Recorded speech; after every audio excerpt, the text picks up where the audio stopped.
ഈ കാലഘട്ടത്തിൽ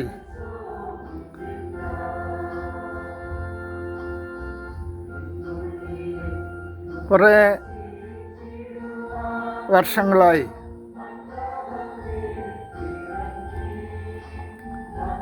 നാം കേൾക്കാത്തതും അറിയാത്തതും അനുഭവിക്കാത്തതുമായ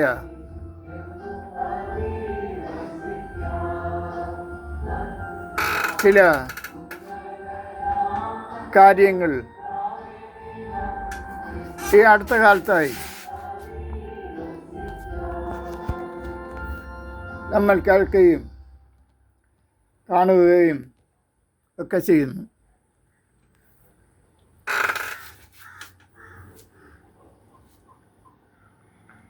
അതിൽ ഏറ്റവും കൂടുതൽ സോഷ്യൽ മീഡിയ വഴിയായാലും മറ്റ് ചാനലുകൾ വഴിയായാലും പത്രങ്ങളിൽ കൂടി ആയാലും ഏത് രീതിയിലായാലും നാം അറിയുന്നത് മതസ്പിരിറ്റാണ് നമ്മൾ കേൾക്കുന്നത്. എല്ലാവർക്കും അവരുടേതായ മതങ്ങൾ മാത്രം മതി ഭൂമിയിൽ എന്നുള്ള ഒരു ചിന്താഗതി നമുക്ക് നേരത്തെ അതറിയില്ലായിരുന്നു. പക്ഷേ അടുത്ത കാലത്ത് മുതൽ നമ്മൾ വ്യക്തമായിട്ട് അറിയുന്നു, ചില ആൾക്കാർ ചിലർ അത് വാശിയോടെ നിൽക്കുന്നുണ്ട്. നമ്മുടെ മതി ഈ ലോകത്തിൽ എന്നൊരു ചിന്താഗതി നമ്മൾ ഈ അടുത്ത കാലത്ത് കണ്ടു തുടങ്ങി. എന്തുകൊണ്ട് സംഭവിക്കുന്നു?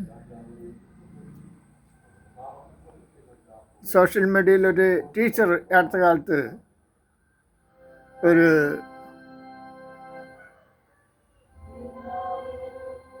വീഡിയോ ഇട്ടിരുന്നു.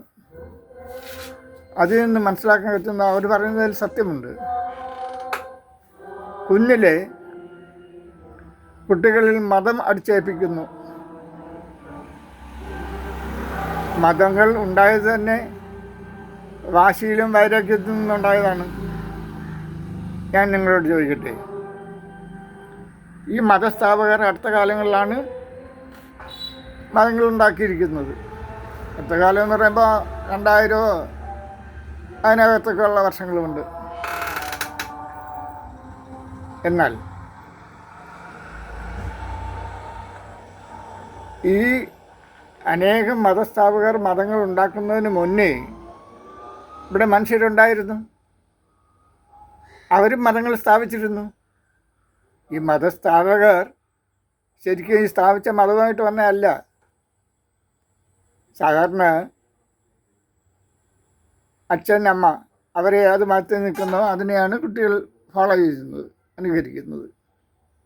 അപ്പോൾ അന്ന് ഈ മതം സ്ഥാപിച്ചവർക്ക് ഒരു മതം ഉണ്ടായിരുന്നു. ആ മതങ്ങളെ ഉപേക്ഷിച്ചിട്ടാണ് അവർ പുതിയ മതങ്ങൾ സൃഷ്ടിച്ചത്. പുതിയ മതങ്ങൾ എങ്ങനെ സൃഷ്ടിച്ചു? ഭാവനകളും സങ്കല്പങ്ങളും കൊണ്ട് കവിതകളും നോവലുകളും എഴുതും പോലെ, സിനിമാ ചിത്രങ്ങളും കഥകളുമൊക്കെ എഴുതുന്നത് പോലെ ഒരു സങ്കല്പം അങ്ങനെ രൂപപ്പെടുത്തിയെടുത്തതാണ് മതങ്ങൾ. അപ്പോൾ ഈ മതസ്ഥാപകർ ജനിച്ചത് വേറൊരു മതത്തിൽ നിന്നാണ്. അവരെ പ്രസവിച്ചതിൻ്റെ അന്ന് അവർ രൂപം കൊള്ളിച്ചതല്ല. അവർക്ക് അറിവായതിനു ശേഷം അവരുടെ സങ്കല്പത്തിലും ഭാവനകളിൽ നിന്നും ഉണ്ടാക്കിയെടുത്തതാണ് മതങ്ങൾ. ഞാൻ ഇന്നലെ സോഷ്യൽ മീഡിയയിൽ കണ്ട് ഇത് കലിമ ചൊല്ലണമെന്ന്. എന്താണ് കലിമയെന്ന് എനിക്കറിയില്ല സത്യം പറയുകയാണെങ്കിൽ. ഞാൻ ജനിച്ചിടം മുതൽ എൻ്റെ അയൽവാസികളെല്ലാം ഈ കലിമ എന്ന് പറയുന്നത് ഏതോ ഒരു വിഭാഗക്കാരുടെ ആ വിഭാഗക്കാരാണ് എൻ്റെ അയൽവാസികളല്ല. ഞാനതാരും പറഞ്ഞ് കേട്ടിട്ടുമില്ല. എനിക്കതിനെക്കുറിച്ച് അറിയാനും പാടില്ല. എന്താണ് അതിൻ്റെ ആവശ്യം? അവരുടെ കലിമ അവരുടെ പോക്കറ്റിൽ ഇരിക്കട്ടെ. ക്രിസ്ത്യാനികളുടെ കലിമ അവരുടെ അകത്തിരിക്കട്ടെ. മറ്റ് വിവാഹക്കാരുണ്ടെങ്കിൽ ഭൂമിയിലുണ്ടെങ്കിൽ അവരുടെ കലമ അവരുടെ കയ്യിലിരിക്കട്ടെ. എന്താണ് ഇതിൻ്റെ പിന്നിലെ രഹസ്യം? ഞാൻ മനസ്സിലാക്കുന്നത് മതമാണ് മനുഷ്യന് പ്രശ്നം. ഒരുപക്ഷെ ഈ മതങ്ങൾ ഒരു മതത്തിനല്ല ഞാൻ പറയുന്നത്, എല്ലാ മതങ്ങളെയും. മതങ്ങൾ മനുഷ്യന് വംശനാശം സംഭവിക്കാൻ സാധ്യതയുണ്ട്.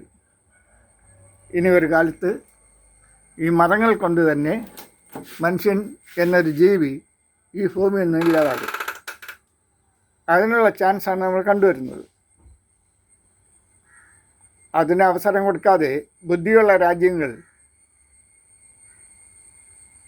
ഞാൻ ഇന്നലെ ചാനലിൽ ഞാൻ കണ്ടത്, ഹിന്ദുക്കൾ കുറേ പേരെ കലിമ ചൊല്ലാത്തവരെ കൊന്നു കഴിഞ്ഞാൽ അവർക്ക് ഭയം ഉണ്ടാകുന്നു. ആർക്ക് ഭയം ഉണ്ടാകുന്നു?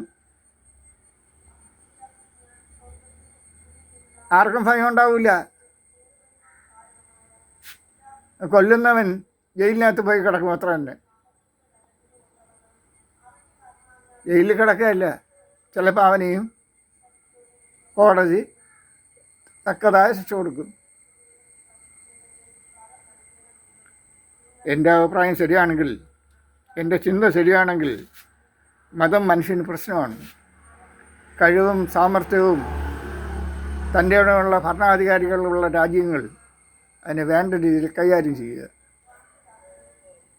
മതങ്ങൾ കൊണ്ട് ആരും ജീവിക്കുന്നില്ല.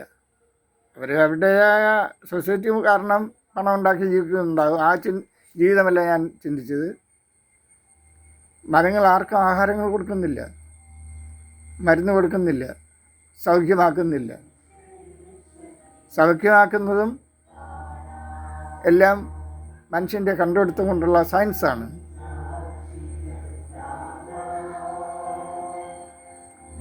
മതങ്ങളെ ചിലപ്പോൾ ബുദ്ധിയുള്ള രാജ്യങ്ങൾ, അല്ല ബുദ്ധിയുള്ള ഭരണാധികാരികളുള്ള രാജ്യങ്ങൾ അതിനെ വേണ്ടാന്ന് വയ്ക്കുന്നതാണ് ഉത്തമം.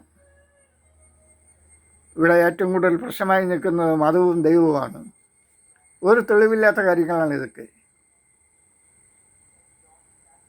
ചിന്തിക്കുക, എല്ലാവരും ചിന്തിച്ച് ഇതിനൊരു പരിഹാരം കണ്ടുപിടിക്കുക. ഒന്നുകിൽ അവരവരുടെ മതങ്ങൾ അവരവരുടെ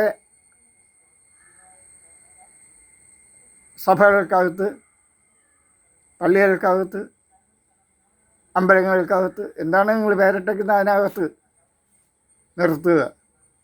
പുറത്ത് ആരെയും നന്നാക്കാൻ നിൽക്കണ്ട. ഇന്നത്തെ കാലത്ത് ആർക്കും ആരെയും നന്നാക്കാനും കഴിയില്ല.